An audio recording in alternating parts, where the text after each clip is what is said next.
앞뒤 접을 한번 인사하시죠. 오늘도 행복한 주일 됩시다. 요즘 사회적 고립도라는 조사가 있습니다. 이 사회적 고립도는 통계청에서 2년마다 한번 하는 조사인데요. 내 관계가, 사회적인 관계망이 얼마나 촘촘한지 아니면 넓은지를 보는 지표라고 합니다. 이런 거죠. 집안일을 부탁할 사람이 있다 없다. 내 아이를 맡길 사람이 있다 없다. 이 둘 중에 한 개라도 도움 받을 곳이 없는 사람들의 비율을 조사하는 겁니다. 한번 보여주실래요? 이게 사회적 고립도인데요. 이 사회적 고립도가 2019년까지만 해도 감소하는 추세였습니다. 그러니까 나 혼자 있는 사람이 조금 감소하는 추세였죠. 근데 뭐 여러분이 짐작했듯이 코로나 이후로 사회적 고립도가 급격하게 증가를 하고 있습니다. 사람들과의 만남이 축소되었죠. 뭐 저 같은 경우도 꼭 만나야 될 사람 말고는 코로나 때문에 좀 만남을 다 미루고 있죠. 미루고 미뤘는데 벌써 2년이 된 것 같아요. 그렇게 미루고 있어요. 사회적 고립도는요, 성별로 비교해 봤을 때 한번 보여주실래요? 남성이 여성보다 고립도가 혼자 지내는 게 더 많다고 합니다. 연령별로 보면 60대 이상의 고립도가 더 높은 것으로 나타났습니다. 이렇게 된 이유가 직장 생활의 은퇴 시점이 50대 이후, 요즘 조금 늘어났어도 60대 초반이잖아요. 이 은퇴를 하면 위기적 상황에서 인적인 정신적인 도움을 받을 수 있는 비율이 없기 때문이죠. 그리고 60대 이상의 사회적 고립도가 42%예요. 2명 중에 1명.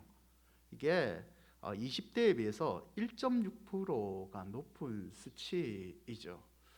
그래서 남편분들이 저도 이제 신방하면서 많이 경험했는데, 은퇴를 하면 집에서 내 아내 외에는 나랑 놀아줄 사람이 없습니다. 여러분들은 사회적으로 모임들이 많아서 계속 이렇게 모임을 하시죠. 그래서 저 그런 사람들 봤습니다. 울산에서 사역할 때 남편분들의 로망이 경주 같은 데서 이렇게 구옥을 개조해서 혼자 사는 거거든요. 근데 2년 만에 돌아오셨습니다. 다 모임도 없고 병원도 너무 멀어서 외로워서 다 오시더라고요. 여러분, 이렇듯 우리의 삶에서 만남이라는 것은 참 중요한 것 같습니다. 본문에 나타난 아브라함의 인생에도 마찬가지입니다. 아브라함에게 만남, 특히 하나님과의 만남은 아브라함의 인생을 바꿨고요. 그리고 아브라함의 믿음이 이 하나님과의 만남에서 시작이 됩니다. 이 하나님과의 아브라함의 만남은요, 그가 먼저 찾아간 만남이 아니라 하나님께서 먼저 찾아오신 만남이죠. 하나님은 아브라함을 만나신 이후에 아브라함에게 새로운 삶을 요구를 하시는데요. 이 새로운 삶을 우리는 믿음 생활이라고 부릅니다. 믿음 생활, 하나님과의 만남에서 새로운 삶, 새로운 삶의 양식, 라이프 스타일이 바뀌게 되는 거죠. 로마서 6장 1절과 2절을 보면 바울이 이 부분에 관해서 얘기를 하는데요. 그런즉 우리가 무슨 말을 하니요? 은혜를 더하게 하려고 죄에 가하겠느냐? 그럴 수 없느니라. 죄에 대하여 죽은 우리가 어찌 그 가운데 더 살리요? 하나님을 만났으면 예전에 죄를 가까이 하는 생활을 끊어버리고 이제는 은혜로 살아가는 새로운 삶의 양식을 우리는 가져야 된다라고 바울은 얘기하고 있습니다. 그럼 하나님이 아브라함에게 원하셨던, 아브라함이 겪었던 새로운 신앙의 삶의 모습은 어떤 모습일까요? 그 첫 번째는 분리의 모습인데요. 떠나라입니다. 1절을 다시 한번 읽어 볼까요?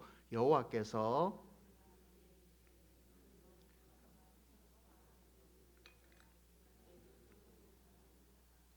하나님은 떠나라고 말씀하시죠. 그런데 아브라함에게 무엇을 떠나라라고 얘기하시나요? 너의 고향과 친척과 아버지의 집을 떠나라, 이렇게 요구하고 계십니다. 당시 아브라함의 친척들이 살았던 곳은 우르입니다. 우르. 고향은 갈대아 우르인데요. 출토된 유물들을 봤을 때 이 갈대아 우르는 어느 정도 발달된 문명지였대요.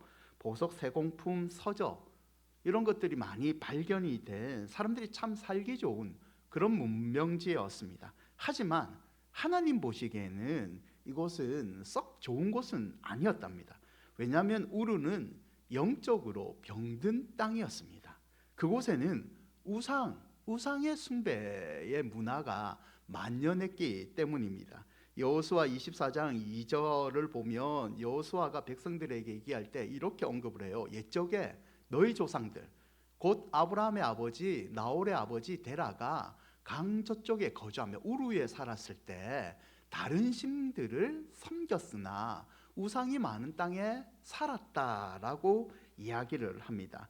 유대인들의 전승이 있어요. 이 유대인들의 전승에 따르면 데라는 단순히 우상을 섬기는 자가 아니라 우상을 만들어서 장사를 했던 사람이라고 얘기를 합니다.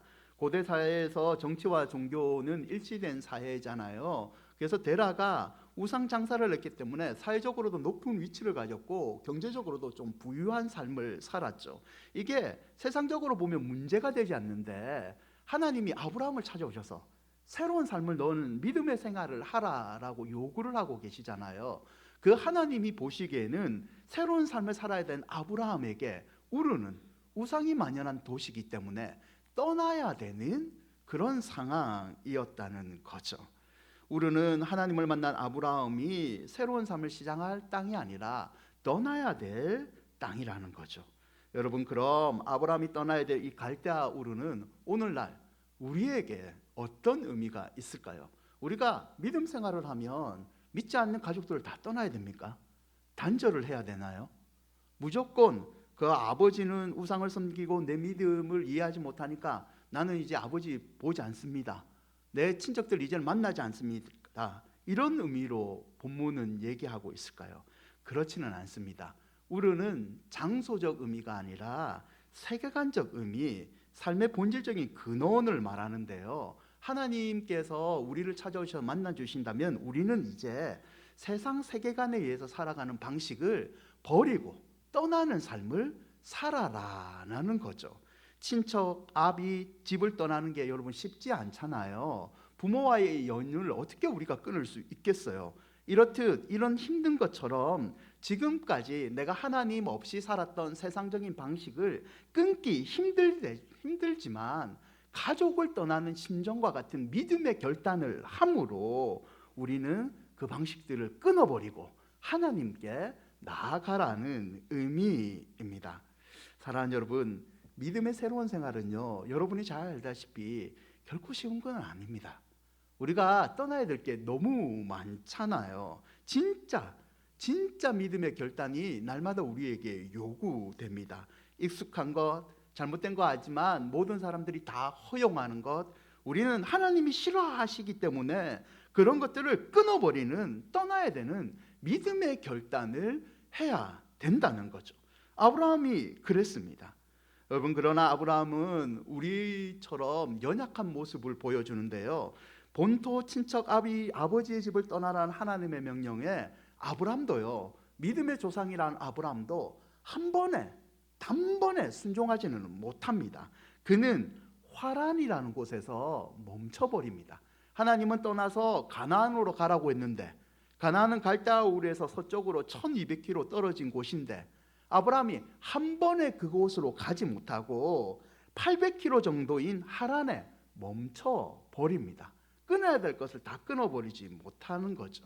창세기 12장 1절과 2절이 속해 있는 이 본문은요, 아브라함이 하란이라는 곳에서 다시 들었던 말씀입니다. 아브라함이 온전히 떠나지 못한 삶의 자리에서 힘들어하니까 하나님이 나타나셔서 너 진짜 나와 함께 믿음의 새로운 생활을 하려면 하란에 머물지 말고 내가 말하는 그곳 가나안 땅으로 다시 떠나라. 힘든 것 안다. 그러나 결단을 하고 나를 믿고 다시 떠나라. 그런 말씀으로 오늘 본문을 얘기하신 거죠. 그래서 1절을 자세히 보시면 하나님은 아브라함이 가야 될 목적지보다 떠나야 할 곳을 더 말하고 있습니다. 사랑하는 여러분, 그리스도께서 우리에게 새로운 생명을 주셨습니다. 아멘.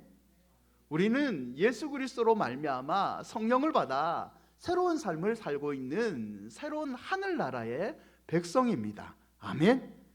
그런데 우리가 믿음으로 거듭난 사람답게 혹시 우리가 아직도 떠나지 못한, 하나님이 싫어하시는 떠나지 못한 곳을 아직도 머물고 있지는 않습니까?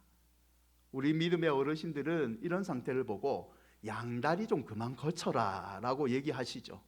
예수님을 믿었지만 아직도 어정쩡하게 양다리 거치면서 요렇게 다리의 힘의 중심을 바꾸면서 어떨 때는 하나님이 떠나는 곳을 떠났다가 한 발 들었다가 하나님이 나를 안 보는 것 같으면 살짝 한 발 까치발로 딱 거쳐놓고 혹시 아직도 이런 생활을 살고 있지는 않습니까? 여러분, 하라는요 이런 뜻이 있대요. 살기 메마른 곳, 바싹 마른 곳. 하라는 하나님이 있기는 있지만 진짜 깊은 하나님의 은혜는 체험할 수 없는 곳이라는 의미가 있습니다. 사랑하는 여러분, 하나님의 풍성한 은혜를 누리고 싶습니까? 진짜 하나님과 동행한 새로운 삶을 살고 싶습니까? 그러면 떠나셔야 됩니다. 히브리서 11장 8절인데요 함께 읽어볼까요? 믿음으로 아브라함은 부르심을 받을 때에 순종하여 장래의 유업을 받을 땅을 나아갈새 갈 바를 알지 못하고 나아갔으며. 믿음으로 떠나시면 하나님이 힘들지만 우리의 믿음 보시고 우리의 삶을 더 풍성한 길로 인도해 주실 줄 믿습니다. 두 번째 새로운 삶을 보여주는 것은요 목적인데요 가라입니다. 창세기 12장 1절에 아버지의 집을 떠나라 라고 하신 다음에 하나님은 내게 보여줄 땅으로 가라 라고 아브라함에게 명령하시죠. 이 가는 곳은 아브라함을 향하신 하나님의 인생의 계획과 목적인데요 하나님의 목적은 2절에 나와 있습니다. 내가 너로 큰 민족을 이루고 내게 복을 주어 내 이름을 창대케 하리라. 하나님은 아브라함을 통하여 민족을 이루고 싶은 인생의 큰 목적을 가지고 계셨습니다. 여러분, 믿음의 삶이라는 것은요 우리에게 향하신 하나님의 인생의 목적을 발견하고 그 목적대로 믿고 살아가는 겁니다. 그게 믿음의 삶이죠. 내 인생의 계획을 내가 설계하는 것이 아니라 우리 인생을 하나님의 목적에 맡겨드리고 그분의 분명한 기대를 가슴에 품고 살아가는 것, 그게 믿음 생활이고 새로운 신앙 생활이라는 거죠. 여러분의 삶 가운데 하나님의 목적이 넘쳐나기를 축원드립니다. 우리 교회에 하나님의 크신 목적이 있는 줄 믿습니다. 여러분, 우리는 사실 이 목적 때문에 예배에 나왔습니다. 예배를 들으면서 우리 인생을 향하신 하나님의 목적을 발견하는 거죠.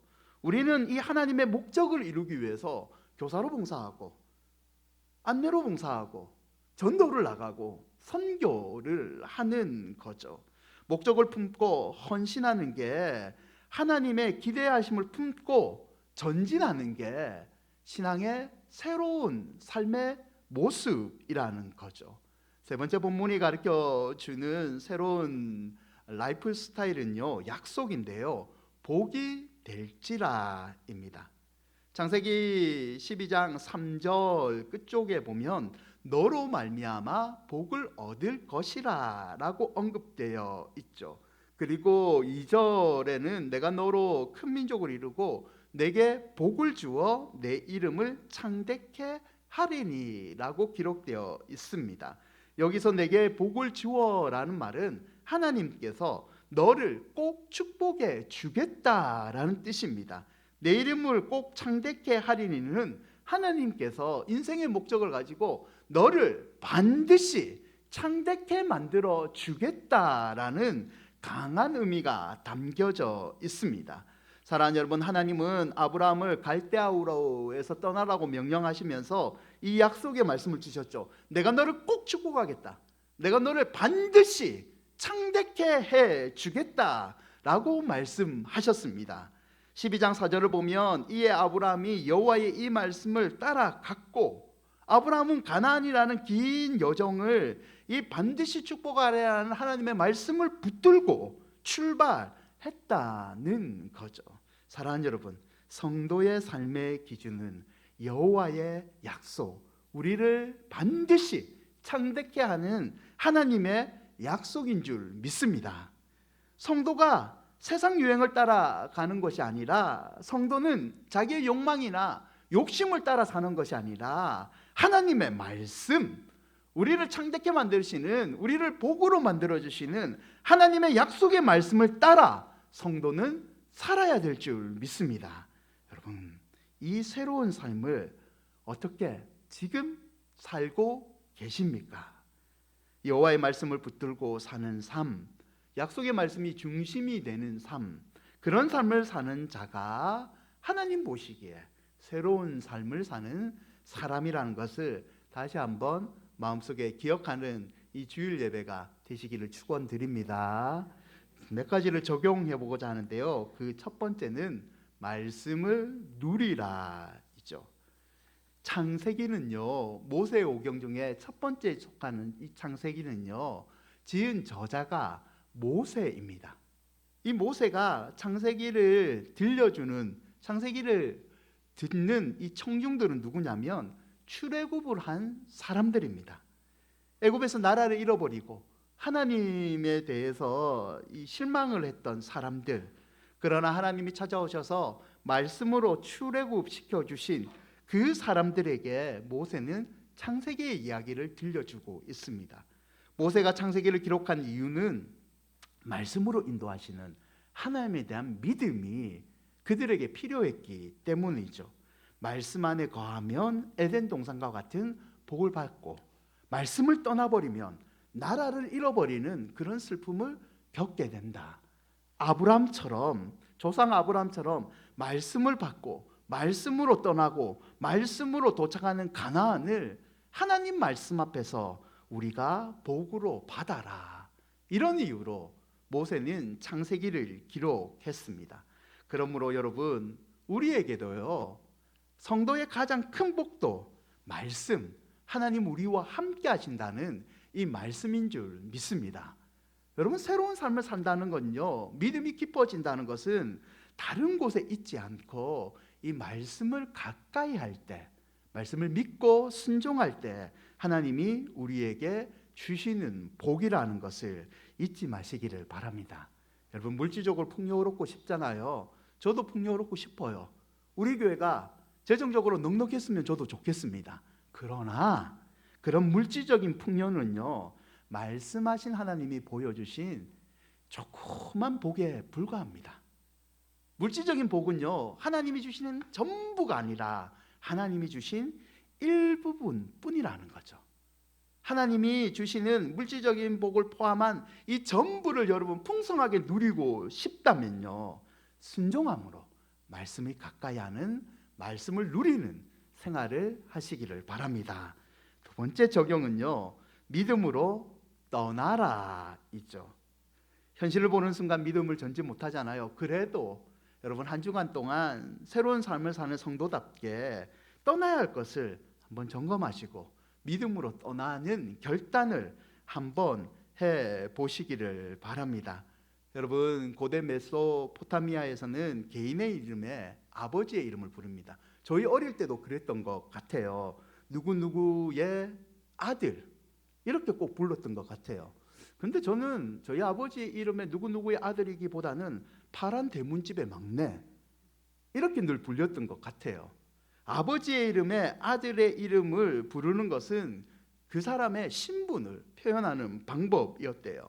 그래서 이삭을 부를 때는 이삭이라 부르지 않고 아브라함의 아들 이삭, 야곱은 이삭의 아들 야곱, 아브라함은 데라의 아들 아브라함이라고 불렀대요. 아버지 중심의 가족 사회였기 때문에 아버지가 죽을 때까지 자식들은 어떻게 보면 아버지 그늘 아래 아버지의 소유물로 살아야 되는 사회였습니다. 그 사회에서 하나님은 아버지의 집을 떠나라라는 요구를 하신 겁니다. 동일하게 우리가 믿음의 축복을 받기 위해서는요, 아버지의 집을 떠나는 이 믿음의 결단, 그 결단을 더 해야 됩니다. 여러분, 그 결단은요, 하나님을 더 의지해라는 말입니다.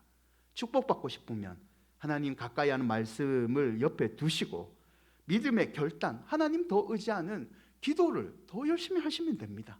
그러면 하나님이 떠나는 믿음을 보시고 우리의 삶을 더 풍성한 가나안으로 이끌어 주신다는 거죠.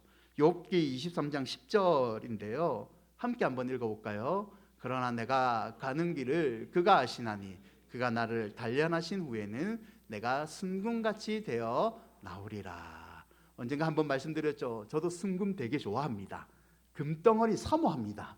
그러나 하나님의 금덩어리 같은 복을 받기 위해서는요, 욥기의 말씀에 분명히 얘기하죠.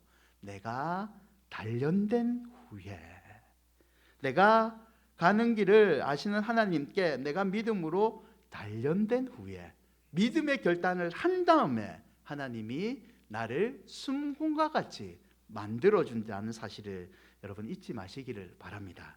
그러므로 자신의 영광에서 하나님의 영광으로 떠나는 믿음의 결단을 하시고, 고난으로 보이지만 영광스러운 십자가로 가는 이 신앙의 길을 여러분 하나님 믿고 또 한 번 전진하는 한 주간이 되시기를 바랍니다. 마지막 세 번째는요, 적용할 것은 복을 나누어라 이죠. 2절에 너는 복이 될지라에서 복은요, 명령문으로 사용되었는데 베오 베르카라고 해서 복이 되어라, 너는 복이 되어라, 이렇게 번역하는 게 좀 더 맞습니다. 이 뜻은 복이라는 것은 아브라함 너만 받는 복이 아니라 아브라함 너 때문에 다른 사람도 복을 받아야 된다라는 의미가 있어요. 그래서 3절을 보면 아브라함 너를 축복하는 자에게 하나님이 복을 내리고 아브라함 너를 저주하는 자에게 하나님이 저주를 내린다라고 얘기하시죠. 땅의 모든 족속이 아브라함 너 때문에 복을 얻게 된다라고 얘기합니다. 여기서 중요한 것은 아브라함 때문에 없는 복은 이웃이 아니라 더 뛰어넘어서 아브라함을 보는 모든 족속이 아브라함 때문에 복을 받는다라는 의미입니다. 사랑하는 여러분, 우리도 아브라함처럼 하나님께 복을 받는 사람인 줄 믿습니다. 여러분, 우리는요 하나님께 복을 받지만 더 멋진 거는요, 우리 때문에 사람들이 하나님께 복을 받는다는 겁니다. 내가 아는 모든 사람들이 우리 때문에 하나님의 은혜를 누릴 수 있는 복을 받을 수 있다는 거죠. 사도 바울이 갈라디아서 2장 7절과 9절을 이렇게 해석하는데요, 그런즉 믿음으로 말미암는 자들은 아브라함의 자손인 줄 알지어다. 또 하나님이 이방을 믿음으로 말미암아 의로 정하신 것을 성경이 미리 알고 먼저 아브라함에게 복음을 전하되 모든 이방인이 아브라함으로 말미암아 복을 받으리라 하였느니라. 여러분, 하나님께서 우리에게 복 주시는 건요, 우리만 복 받으라고 주신 거 절대 아닙니다. 우리 때문에 다른 사람도 복을 받게 하라는 거죠. 그래서 우리의 믿음의 선배들은 이런 부분을 가지고 우리는 복의 근원이 된다라는 표현을 사용했습니다. 여러분, 은혜는요 나누는 겁니다. 은혜는 나누는 거죠. 그게 참된 은혜를 누린 자이죠. 이런 의미에서 우리 교회는 올해 행복한 사람들의 축제라는 복을 나누는 집회를 하려고 합니다. 이끌다라는 주제인데요, 은혜로 사람들을 이끌어서 그 사람도 은혜와 복을 받게 하자입니다. 오늘 태신자 작정을 할 건데요, 이 태신자 작정은요 단계 중심의 태신자 전도법 중에 하나예요. 아기를 엄마가 품잖아요. 품고 먹이고 출산을 하듯이 예수님을 알지 못하는 사람들을 우리가 기도로 품고 그들에게 다음 주에 아마 매뉴얼이 나갈 건데 8주 동안 선물도 줬다가 밥도 사 먹였다가, 그리고 5월 29일 날 데려와서 복음을 듣게 하고 예수님을 믿게 하자라는 전도법입니다. 이 태신자 전도법은 크게 세 가지로 구성이 되어 있는데요. 첫째는 잉태예요. 영혼을 잉태하는 것처럼 우리가 태신자를 작정하고, 아마 5명 정도를 작정하자 할 건데요, 그 영혼을 깊이 기도하는 마음으로 마음에 품자는 과정입니다. 사진을 보여주실래요? 설교가 끝나면 태신자 작정서를 오늘 작정합니다. 이렇게 반으로 찢어질 건데, 똑같은 사람 5명을 적어서 한 장은 자기가 갖고 기도하면서 계속 품고, 한 장은 교회 지하 본당 저기에 게시를 할 거예요. 함께 보면서 같이 품자, 같이 기도해 주자라는 의미로 작정을 합니다. 가정에서 예배를 드리시는 분도 작정을 할 건데요, 다음 사진 보여주세요. 홈페이지에 들어가면 이런 배너가 떠 있을 거예요. 모바일 태신자 작정하기를 클릭하면 바로 다음 한문으로 넘어가서 집에서도 태신자를 작정할 수 있는 양식으로 이어집니다. 태신자 전도법의 큰 틀 두 번째는 공급인데요. 여러분, 전도는 절대 입으로만 되지 않습니다. 만나야 되고요. 만났을 때 그 마음을 여는 방법은 밥을 사 먹여야 됩니다. 맞죠? 그래서 어떤 분들은 심하게 얘기하잖아요. 돈을 쓴 만큼 사람은 교회 온다. 우리가 그 정도 형편이 안 되니까 8주 동안 몇 가지 단계를 교회에서 지침을 줄 거예요. 같이 이렇게 보자. 한 주는 화분을 사다 주고, 한 주는 부활절 계란을 전달하고, 또 한 주는 작은 선물을 전달하고, 그리고 또 한 주는 초청장을 전달하고, 이런 과정들을 통해 사람들에게 공급을 하는 겁니다. 물론 그 사람들을 좋은 격려의 말로도 공급을 하죠. 더불어서 태신자를 품은 우리도 공급을 받아야 되기 때문에 전도와 영적 전쟁의 강사들을 통해서 우리가 전도의 동기, 그리고 다시 한번 은혜를 받는 시간을 가집니다. 예배자 학교를 통하여 하나님 앞에서의 예배의 은혜를 다시 한번 누리고자 합니다. 태신자 전도법의 마지막은 출산인데요, 정해진 날짜에 아기는 낳아야 됩니다. 무조건 사람들에게 때가 되면 다 예수님 믿겠지라고 하는 것은 어쩌면 또 다른 방관이에요. 그래서 결정적인 순간에 출산을 하듯이 교회로 인도해서 5월 29일 주일 1부부터 3부까지 예배 때 우리 태신자와 함께 예배드리고 그리스도를 믿게 하는 결단을 가지고자 합니다. 여러분, 어려움이 있을 거예요. 그러나 하나님이 주신 마음 한번 시작했으니 끝까지 가보려고 합니다. 늘 얘기하지만 저만 가는 것이 아니라 함께 갈 때 하나님이 더 큰 풍성한 복을 내려주실 줄 믿습니다.